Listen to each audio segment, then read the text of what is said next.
Has the Raiders front office completely lost their minds, or do we finally have a real plan brewing behind the scenes in Vegas? Things just got crazy, nation. 3 massive bombs just dropped, and they are completely redefining our defense and our offense. First vital question: why did we ship Tyree Wilson off to the Saints for peanuts after just 3 years in the league? Second, with Fernando Mendoza and Kirk Cousins in the building, does Aidan O'Connell already have a one-way ticket out of Nevada? Or are we really hoarding 5 QBs on the roster? And third, who is the undrafted sack machine that Clint Kubiak just signed, who's about to bench a lot of complacent veterans? Buckle up and smash that like button, because what I'm about to break down for you changes absolutely everything for the Raiders this season. The bombshell of the day, ladies and gentlemen, is the official admission of a monumental bust. Tyree Wilson is no longer a Las Vegas Raider. And you know what the craziest part is? He actually gave an interview admitting he wanted out. We sent the 7th overall pick of the 2023 draft, along with a 7th rounder, to the New Orleans Saints, and we got a measly 5th round pick in return. The market spoke loud and clear, and his value absolutely tanked overnight. It's infuriating to think that just 3 years ago, this guy was our massive hope to form a ruthless duo with Max Crosby. But the brutal, unfiltered truth has to be said. The on-field production was non-existent. A pathetic 12 sacks in 50 games. He only started 7 times. Are you kidding me? We can't be giving a free pass to a first-round pick who turns into a complacent career backup. The impact on our cap space is immediate, saving us from a financial disaster. We instantly free ourselves from the burden of paying his 5th-year option, which would have hit a ridiculous $14.5 million. Tyrie actually had the nerve to call the trade a blessing and say the trend down in Louisiana is pointing upward. Seriously? Good luck trying to steal snaps from Chase Young or Carl Granderson and Brandon Staley's scheme, but my opinion, being 100% real with you guys, is that our front office made the absolute right call by cutting bait and shipping him out right now. We've had 3 different head coaches over the last few years, and the environment was tough, that's true. But he had the exact same defensive staff with Patrick Graham the whole time. He had Max Crosby breathing down his neck every single day to show him the ropes. The support system was there, but the technique simply never caught up to his physical traits. The current front office just proved they have 0 emotional attachment to past draft mistakes. They nipped it in the bud. This cleanses the locker room of anyone who thinks draft pedigree guarantees a paycheck, and paves the way for the elite mentality we demand.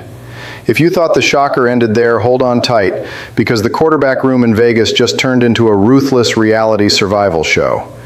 We spent the number 1 overall pick on Fernando Mendoza. No surprise there. The kid is our future. Comes in with a great head on his shoulders, telling the press that leadership is earned, not given, and knows perfectly well he'll have to grind to earn the respect of the vets.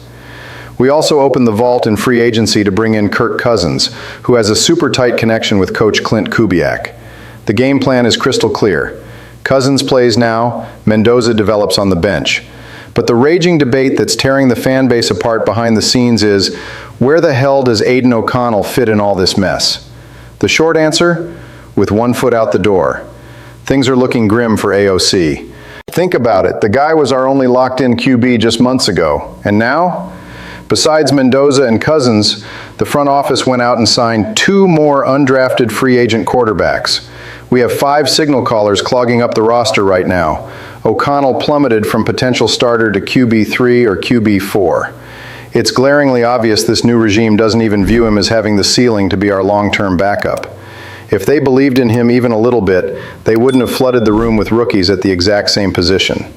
Insiders are already spelling it out. He won't survive training camp. The big market discussion right now is his trade value. Let's be real. Aidan has already shown us everything he brings to the table. He doesn't have elite athleticism, but he does carry 17 games of starting experience with 20 touchdowns and 11 picks. In the NFL, an experienced backup is pure gold for teams panicking over an injury. If our front office can squeeze a 6th-round pick out of a desperate franchise, we need to pack AOC's bags today. It's infinitely better than just cutting him for nothing in August. This move showcases a cold, calculating front office that is erasing the traces of the previous offensive scheme and molding the offense exactly into their new vision. And speaking of erasing the past and rebuilding with pieces that actually fit what the franchise needs, Let's turn our radar to a move that 90% of the fan base is sleeping on, but screams volumes about our new culture. Pay close attention because we can't lose momentum now. With Tyrie shipped out, we desperately needed depth on the edge of the defensive line, and the front office was extremely aggressive in the UDFA market. We went out and grabbed Cian Slone, a defensive end out of NC State. Nation, this kid is an absolute dog unleashed on the field. He racked up 11 sacks and a brutal 22.5 tackles for loss in college. He is the absolute polar opposite of what Tyree Wilson brought to the table. While the former first-rounder had the hype but slept at the wheel, Slone is a total underdog with a motor that simply never turns off. League scouts say he plays with an urgency that terrifies opponents in the trenches. He might not be the most agile athlete in the league, but guess how an intense player like that makes a living and survives the final 53-man cut? By wrecking everything and bulldozing opponents on special teams. I'll bet my credibility right now that Slone is going to become a training camp darling. It's the perfect storm. The new coaching staff values guys who do the dirty work, and this kid needs that chaos to prove his worth and fill the void in the pass rush.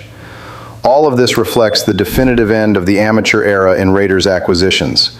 No more reaching on bad picks just to stroke the GM's ego. Look at what we also did with cornerback Jermod McCoy in the 4th round. The guy had top-of-the-class elite talent but slid down the board due to medical red flags.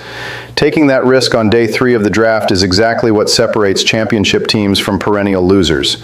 We are no longer the franchise that operates out of desperation. We are the franchise looking for undrafted renegade warriors to steal jobs from lazy veterans. The mentality in Vegas has officially shifted. To wrap up all this insanity, we purged the apathy of Tyree Wilson by swallowing the financial loss. We put crushing pressure on the quarterback room, leaving Aidan O'Connell on thin ice, and we started stacking aggressive talent in the trenches. Our front office has finally taken the reins of the franchise with an iron fist. Now the ball is in your court, Raider Nation, and I want to see this comment section explode. With the extra cap space after Tyree's departure, would you rather we burn assets to go after an expensive veteran free agent to cap off the defense right now? Or should we throw starving rookies like Cian Slone straight into the fire to see who survives? Sound off down below, smash that like button, and just win, baby.